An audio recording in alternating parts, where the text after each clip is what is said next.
All right. Hello, everyone. Welcome, welcome. Thank you for hopping in.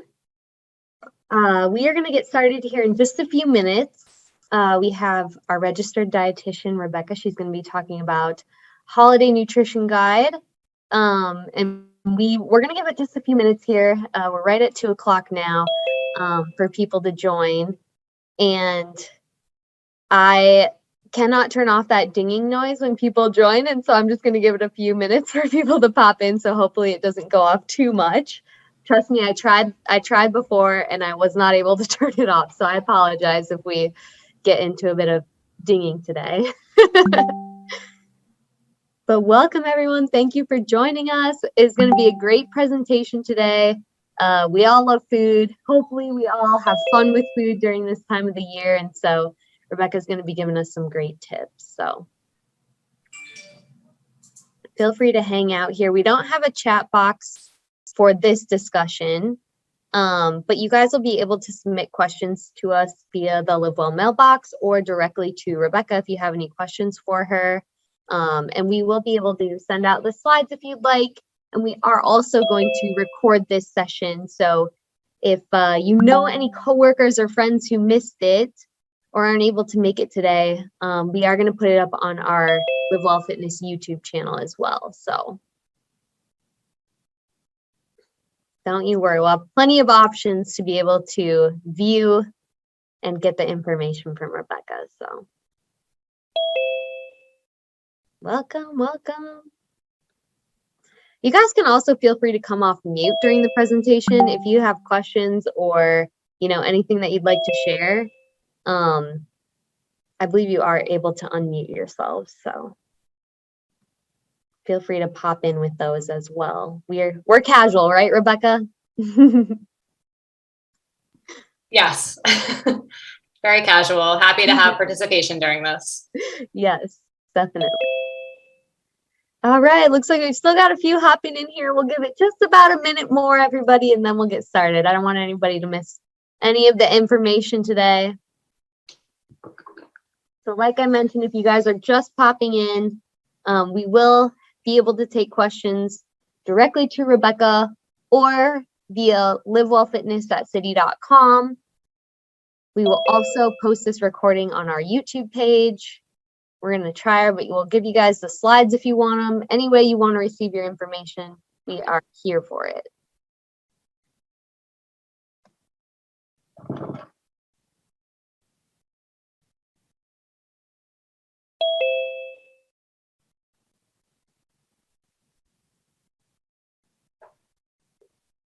All right, so without further ado, we're going to get started here, you guys. Welcome everyone again.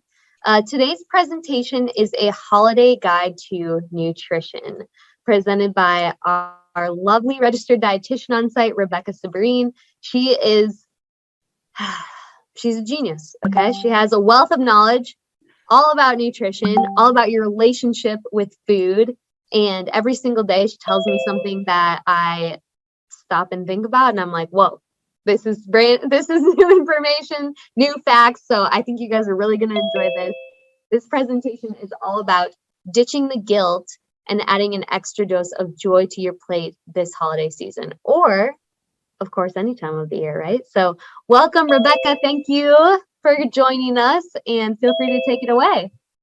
Thank you, Brooke. That was such a nice introduction. So kind of you. Hi, everyone. Thank you for having me today. As Brooke said, this is really a presentation more thinking about your relationship with food during the holiday season. I know that the holidays are filled with a lot of different emotions, and food brings up a lot of different things for everyone. So this is really about helping you to get the most you can out of the holidays from a satisfaction and an enjoyment standpoint as it pertains to food. So I would like to just start with a really quick exercise meditation to get you guys into, to help you focus on the topic.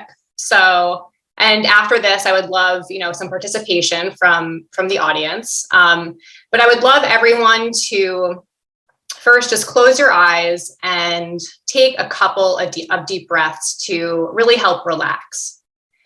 And as you're focusing on your breath and letting go of anything else on your mind today, I want you to think about your favorite holiday memory or memories. And it can be around this time of year, but it certainly doesn't have to be. There's holidays at other points of the year as well. And once you've picked a memory, really try to settle into it. Think about who is around you. Who are you excited to see and spend time with? Who are you talking with and interacting with? Bring your attention to the sounds in the room. Is there music playing in the background? Is there competing conversation and laughter? Can you hear the clinking of glasses to celebrate the day or bustling in the kitchen to get the food ready? Bring your attention to the smells in the room. Which smells do you notice? Are they heavenly and mouthwatering aromas that are getting you excited to eat the meal? Then think about sitting down to eat. What does the table look like and how is it set up? Which dishes are in front of you? Is there abundance and variety? Are there lots of colors to look at? And which are your favorite? And what are you most excited to eat? And when you eat these foods, how does it make you feel? What feelings and emotions come up for you in the presence of these memories? And how does it make you feel right now? So as you're sitting with this memory, take one last deep breath and open your eyes. And I would love if anyone would be willing to share one of their favorite memories with the group.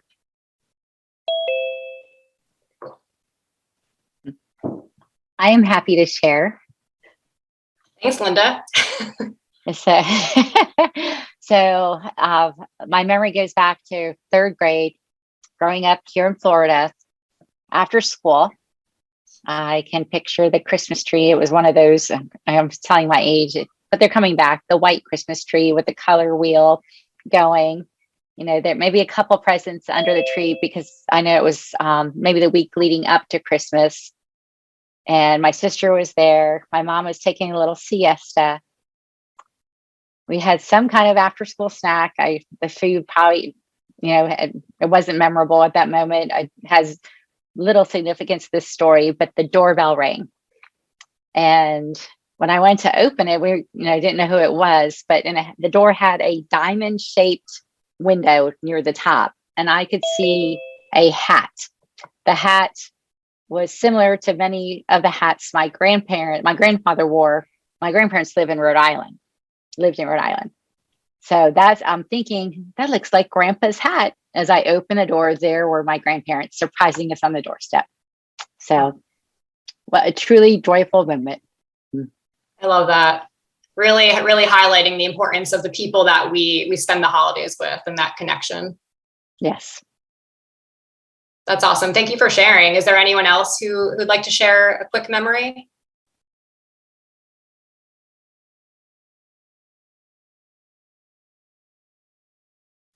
I'll share. My favorite holiday memory is we celebrate Christmas at my house, and we always have a tradition of making homemade pizza for Christmas Eve. And so we just make something kind of a little bit easier, and everybody kind of fights over what toppings get to go on the pizza. So mine is more food focused. But each of my family, usually have to do like thirds or halves of the pizza. We make a big square pan because everybody has different ideas of what should go on this pizza. And so my dad has to have all meat. I always want all vegetables. And then my brothers and my mom are somewhere in between. So it's just like kind of a wild, crazy color. And it's always super thick and packed with millions of toppings. And then we sit around eating our pizza and we talk about what our favorite memories of the past year were. So that's such a nice tradition. I love that. And you get the food and you get, the people you love and get to spend time with and have this, really, really good tradition. That's really nice. Thanks for sharing. All right. Well, I am going to get into the rest of the presentation. I'm also going to take myself off camera for now. Okay, so before we can ditch the guilt, I think it's important to understand why we have it and where it might be coming from. And it's really so common in our culture, even accepted and understood, to feel guilt after eating. But while it is accepted, it doesn't really mean it's normal. So I want to start by taking a closer definition at what guilt actually means. According to the Merriam-Webster Dictionary, guilt is the fact of having committed a breach of conduct, especially violating law and involving a penalty, or a feeling of deserving blame for offenses.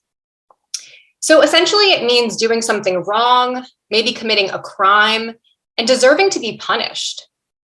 Now, what does this mean as it relates to food? Well, typically, guilt may arise if you feel like you ate the wrong thing or something that you shouldn't have had. A lot of people report feeling guilty when they eat when they're not actually hungry, or feeling like they ate too much. And those are just some examples of common scenarios that cause food guilt. But when you look at the actual definition, it's a little confounding that this would be associated with food. As the authors of intuitive eating like to say, it's not like you stole the food or you killed for the food. So why exactly do we feel guilty?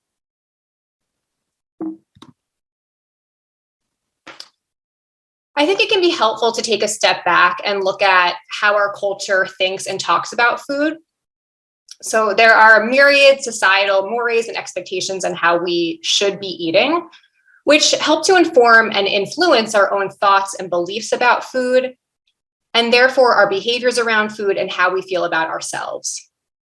Food guilt may also stem from what we learned growing up from family members and how, they fed us or spoke about food or interacted with food. And then it's largely influenced by our diet and wellness culture.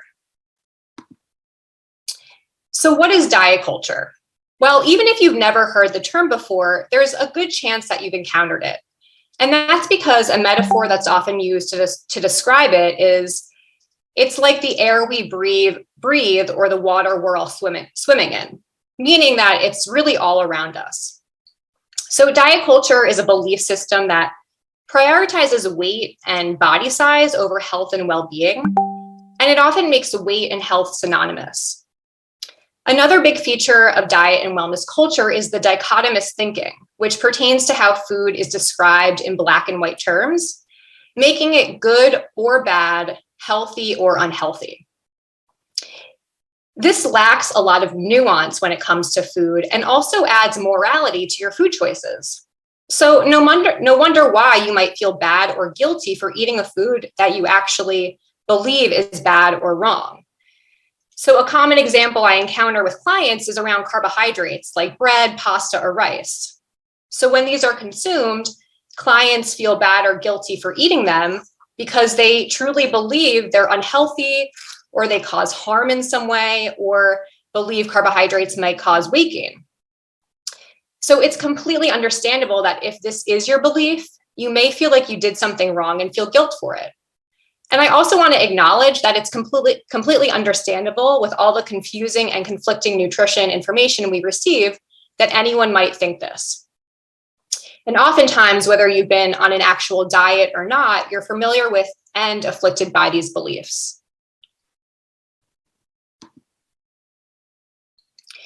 So, this topic could really be an entire presentation, but I just wanted to provide a little context for why it is so common to feel guilt when eating. And before I get to some steps that can help you tackle this, tackle food guilt, I think it'd be helpful for you to better understand your own experience and where it might be coming from for you. So if you experience guilt or other negative emotions with eating, what you can do is just pause and get curious and bring some attention to these feelings. And the following questions may be helpful in digging in a little further. So the next time guilt arises, you can simply ask yourself, where did I learn this from? For example, did I learn this from my parents growing up? Or did I learn this from following a certain diet in the past? You can ask yourself, who has or is currently enforcing this thought in my life? This is where you can reflect on the people you interact with, your friends, colleagues, families, the conversations you're having. And don't forget about social media. We all know that's a really big influence. You can also bring a little critical thinking to your thoughts or beliefs.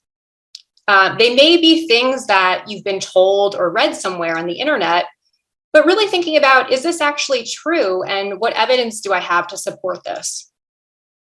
And finally, just, asking, why does it feel important to follow this rule in my life right now? And this can help you better identify what's important to you and your values.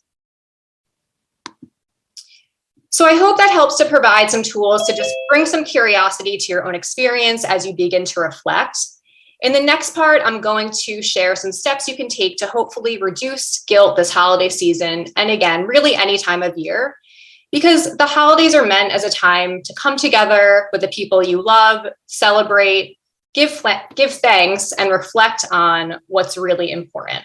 What do the holidays mean for you?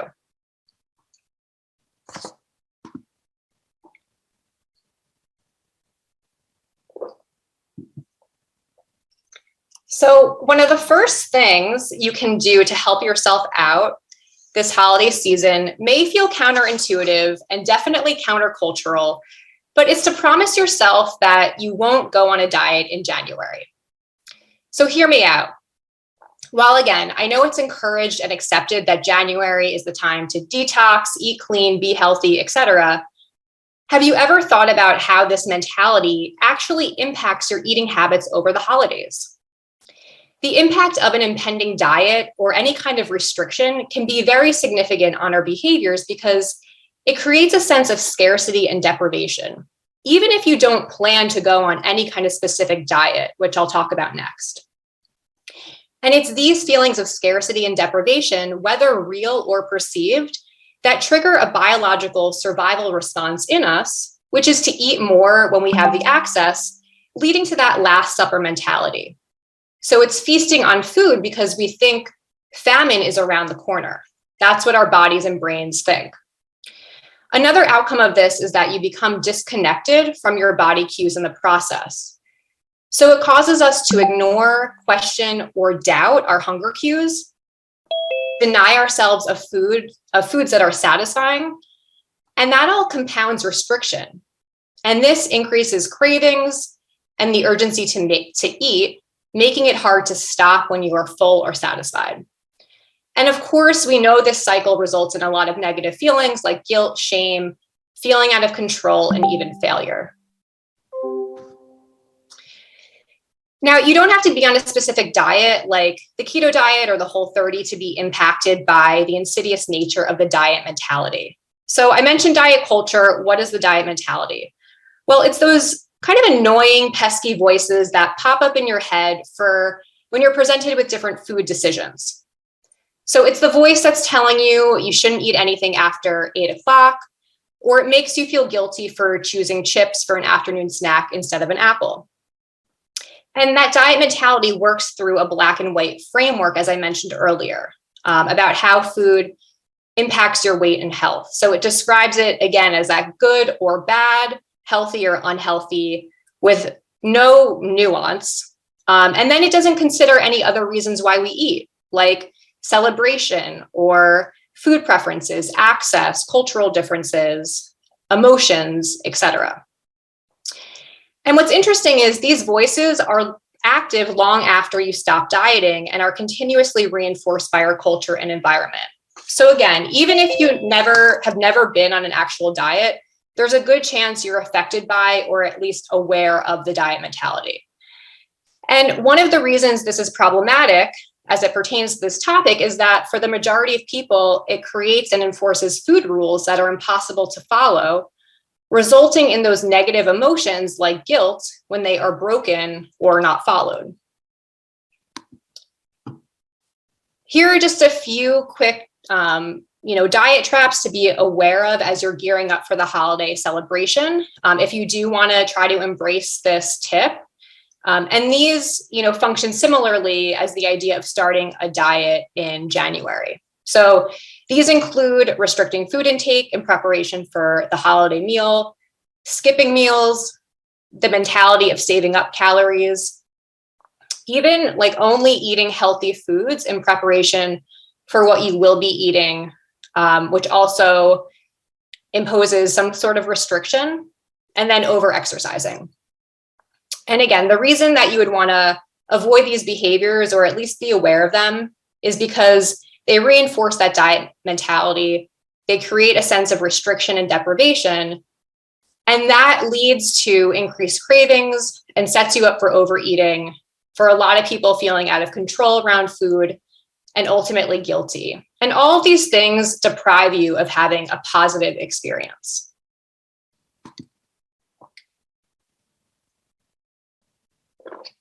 Step number 2 is moving toward giving yourself not only permission, but unconditional permission to eat any food you want. This is probably a very different message than you have received in the past. Unconditional permission means not having to justify, earn, make up for, or repent for anything you eat or don't eat. And I know this can be a scary concept for many people because it brings up the fear that if you give yourself unconditional permission, you're not going to be able to stop or control yourself around food. In reality, it's actually that restriction and deprivation that drive that behavior. And when we tell ourselves we can or shouldn't, it often leads to, again, those cravings, food preoccupation, and increased desire. But when you have that unconditional permission to eat, food loses its power over you, and its forbidding quality gets diminished or removed, which allows you to actually tune into what you want to eat in any given situation. It also means that you'll have an easier time saying no when a food doesn't interest you or you feel full.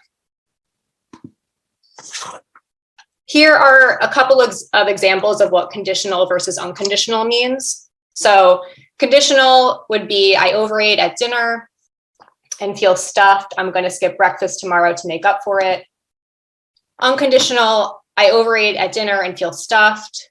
While I feel uncomfortable, I know this feeling will pass. Tomorrow, I will continue practicing listening to my body and nourish it accordingly. So it's not giving in to any kind of restriction. Conditional statement would be, I didn't work out today, so I can't eat a slice of pie. An unconditional statement would be, I don't have to justify when I want to eat something. I'm going to listen to my body and honor what it wants. The pie looks and sounds really good to me, so I will have a slice. So hopefully that provides a little clarity around what conditional and unconditional means. To make this relevant to you, I'd encourage you to reflect on if conditional eating pops up for you, to see how it really impacts your own eating behaviors and then how you feel about yourself. Step number 3 is about tuning into your body cues. And I know for some of us, this can be extra hard this time of year. The holidays really bring up a lot of different feelings and emotions. It can be both exciting and fun, as well as stressful and overwhelming. And when you throw in those busy schedules and a change in routine, it can be really hard to tune into, notice, and respond to your body cues. And as I've been mentioning, when there's a lot of that mental chatter taking over, right, whether it's about diets or good foods versus bad foods, or worry about all the holiday treats, it also tends to disconnect us by making us feel like we can't trust ourselves around food, and we need to figure out a way to exert control instead. So just try to pay some extra attention to your body, to the cues that it's giving you around hunger, fullness, and satisfaction.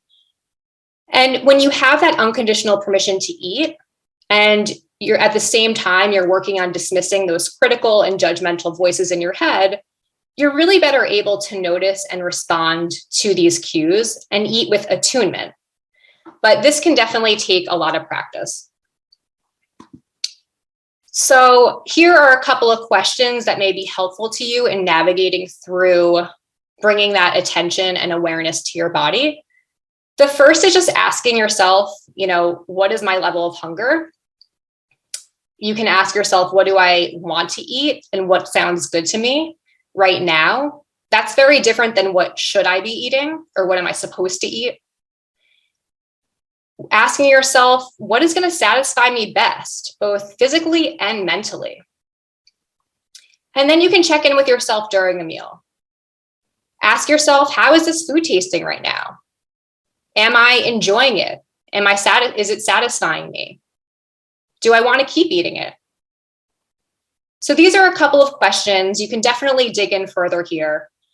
But, when eating is aligned with your body cues, it really helps to create a much more mindful, satisfying, and enjoyable experience that feels good without that side of guilt. And this is really true no matter what you are eating. The fourth step is to practice gratitude. So gratitude is one of the simplest things to practice, but most easily forgotten. We may say it before a holiday meal, but how many of us are actually making this a regular practice to recognize and acknowledge the things we are thankful for each day? When we consider what we're grateful for, it does help to give us a different perspective. And that's because of the impact gratitude actually has on our brain chemistry. And this is something I learned recently. So it helps to release serotonin and dopamine, which help us to feel more fulfilled, satisfied, and motivates us to pursue our goals.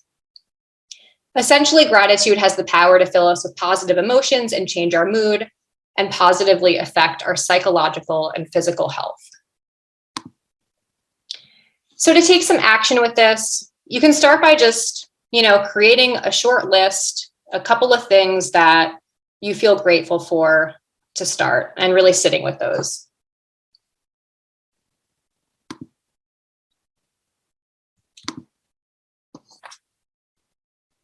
And then once you've grounded yourself in that list, you can use that to try to set your intentions for the rest of the holidays, really reflecting on what the holidays mean to you, and what you want to get out of them.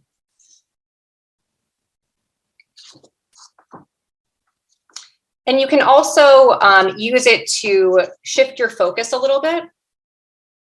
So a lot of times, the focus during the holidays is around food and body size. But think about how you can use, this gratitude list to shift your intention, maybe bring your focus towards connection instead. Some examples of that are, thinking about who do you want to chat with at the party? Is there someone maybe new that you could start a conversation with? Or even, thinking about this time of year, maybe there's people that you haven't spoken to in a while. So maybe it's about reaching out to them, giving them a text or a phone call. You can also think about, in terms of setting your intention, maybe bringing your focus to your body cues, as I spoke about earlier. Taking time for yourself this holiday season. I know that can be really hard and challenging, but making sure you take some time for yourself, at least to rest and reflect. And then another example of how you can, shift your focus is around how you talk to yourself and how you treat yourself, which brings me to the last step, and that is around practicing self-compassion. So self-compassion, is such an important piece of helping us really change that tape in our head. And it involves three main components. So it's self-kindness, common humanity, and mindfulness. And these concepts can feel foreign to many of us who I think we're more used to being critical and beating ourselves up, and be really hard on ourselves. But self-kindness counters this default narrative because it teaches us to be gentle with ourselves, patient and supportive in these very same circumstances. If this is hard for you, you can always remember self-compassion by, how you would treat a friend, a loved one, what words and body language would you use if you were comforting that person, and apply that same kindness to yourself.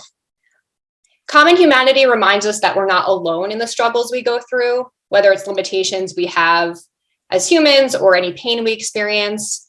And what I love about this is it really helps us to zoom out and always look at the bigger picture, which can help, help us be more patient and understanding with ourselves. And finally, we have mindfulness, which can help you notice and acknowledge your thoughts and feelings without reacting to them. And I think this is really key as it applies to food. Mindfulness can help you get curious, which creates opportunities to learn more about yourself, which can better support you in the future. So as this pertains to food, here again, just some steps you can take to bring in that more compassionate voice if you do have any difficult moments during the holidays. And the first goes back to what I was discussing earlier, and that's really to try to get out of that diet mentality and look at foods neutrally. So that means food is just food. It's not good or bad. Taking a more nuanced approach gives you flexibility in your food choices to help you meet the range of needs you have when it comes to food, all of which are okay. Something else you can do is bring in that mindfulness component by observing your thoughts before, during, and after a meal. When you have a better sense of how you talk to yourself, you can create statements that actually help to counter the critical and harsh voices. Here are just a couple of ones that I came up with.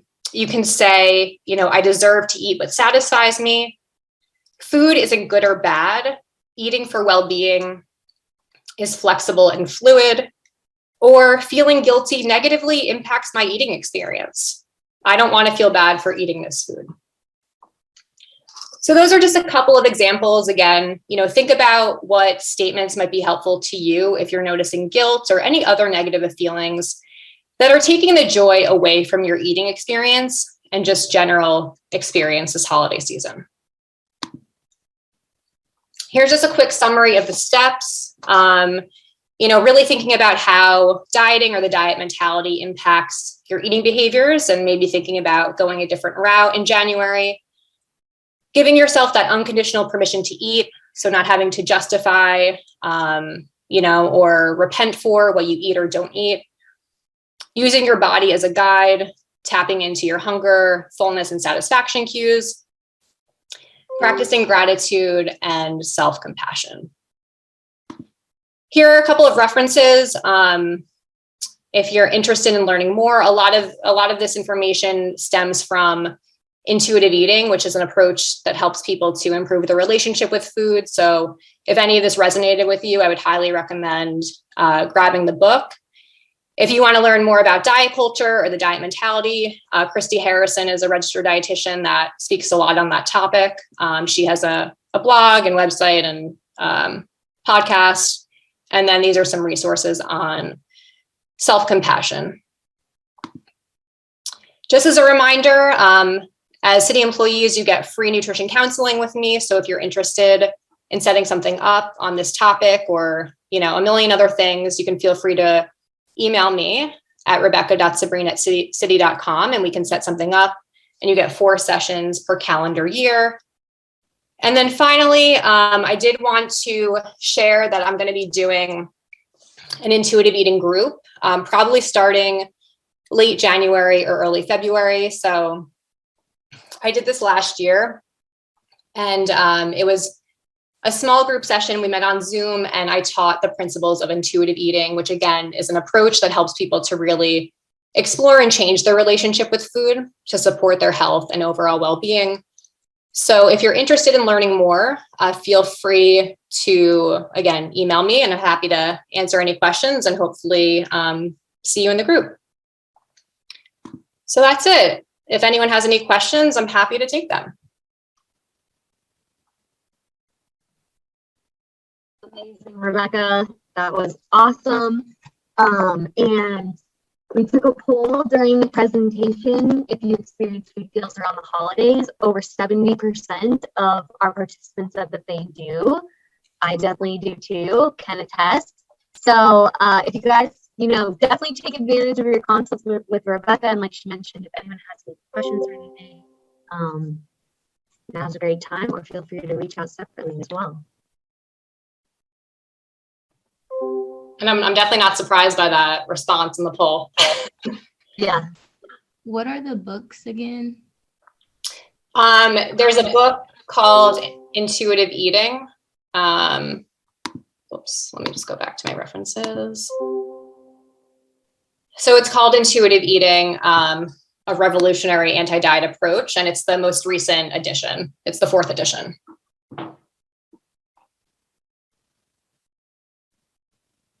Thank you. You're welcome.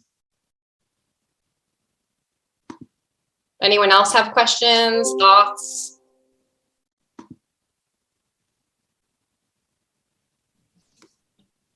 Hi, Rebecca. This is Danny.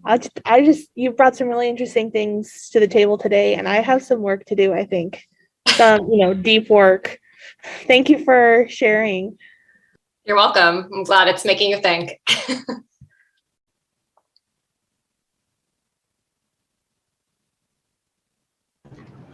Hey, Rebecca, it's Shauna. And I agree with Danny. Like, the presentation was great from start to finish. Just how you led in with that mindfulness, and I think for myself, and I'm sure I'm not the only one on this call, but just really remembering to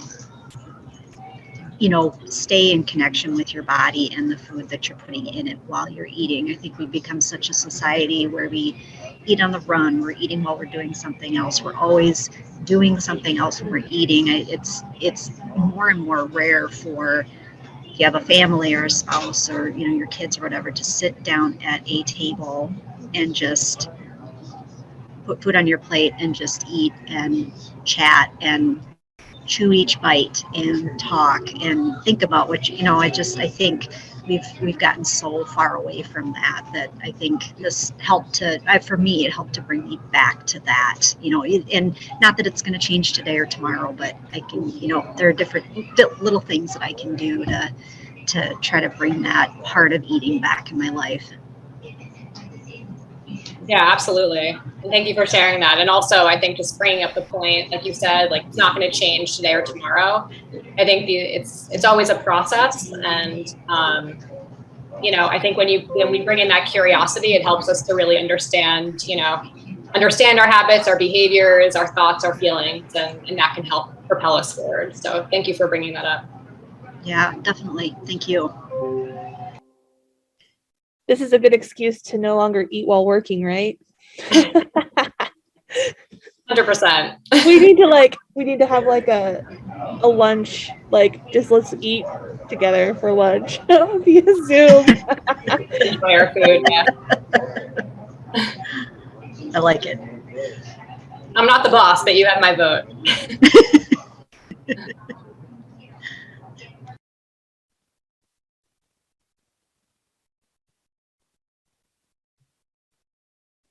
Anyone else?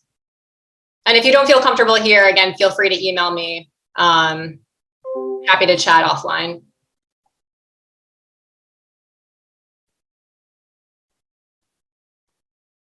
All right. I think we're at the end then. Well, thank you all for coming, and thank you, Brooke, for introducing and moderating. Of course. Thank you very much. And have a happy holidays, everyone. Enjoy your food. Bye.